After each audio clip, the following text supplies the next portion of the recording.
big picture, you told our Scarlet Fu, Wilbur, the action in Iran is long overdue. You're not alone in that thinking. We've heard other people on Bloomberg say that. You also believe that this war is temporary in nature, even if we don't exactly know when it ends. What do you believe is the long-term impact of this war when it comes to geopolitics, when it comes to global markets? How do you think about it? I think this war will make less likely armed conflict elsewhere, because people have now seen that, at least under President Trump, U.S. is willing to use its enormous military wealth and strength to deal with threats. That was not at all clear under the Biden administration, nor under the Obama. So I think part of the reason so much trouble boiled up was that they viewed us as a paper tiger. But with what happened in Venezuela, what's happening now in Iran, and what's probably going to happen very quickly in Cuba, I think people have seen the sleeping dragon is no longer sleeping. Sleeping dragon is perfectly ready to put its fangs wherever they're needed. So I think the old saying holds true. The best way to avoid a war is if everybody knows you're fully prepared, not only to pursue it, but to win it. You mentioned Venezuela, you mentioned Cuba, you mentioned Iran. At this point, Secretary, who else has been put on notice? Well, everybody's been put on notice. I think ultimately China and Russia are on notice. Well, we haven't done much about invading Russia and probably won't initiate anything like that.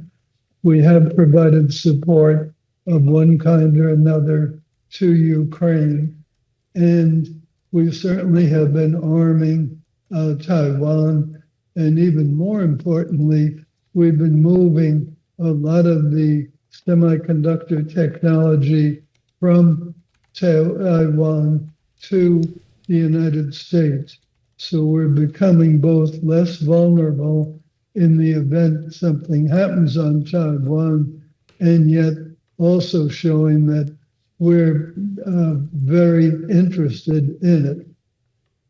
You know, I find it interesting, Wilbur, that you went to Russia. And I just think, you know, and maybe you can give some insight into President Trump, because I think there are things that are said that seem to indicate a friendship, a camaraderie with a certain leader, be it President Putin. And yet it sounds like from what you said that Russia needs to be kind of on guard when it comes to the United States. Help us understand President Trump and who he sees as true allies and who he sees as foes. Well, in terms of Russia, my point is a very simple one. Russia has had a terrible struggle with Ukraine, a much smaller, much weaker country. And in fact, lately, the last report I've seen, the Ukrainians regained 125 square miles of territory that Russia had previously occupied there. So clearly the Russian war, after all these years, all these vast numbers of deaths, all this destruction, both to Russia and Ukraine, they haven't really gotten as far as they thought. I think if Russia had had any idea that the Ukrainian war would go the way it has, I don't think they would have gone in. They thought it would be an easy cakewalk, and they were wrong. Now roll that forward. Well, is that the same with how you see maybe the U.S. approach on Iran? Forgive me for interrupting, but I think there was a thinking that this was going to be a lot easier. Do you agree? No, I don't think so. Okay. I think, in fact, it has gone better than any expectation we could have had. Who would have thought that within the first couple of weeks we would get total air superiority? Who would have thought we could have knocked out 100 and some odd vessels, virtually the whole series of vessels that Iran has?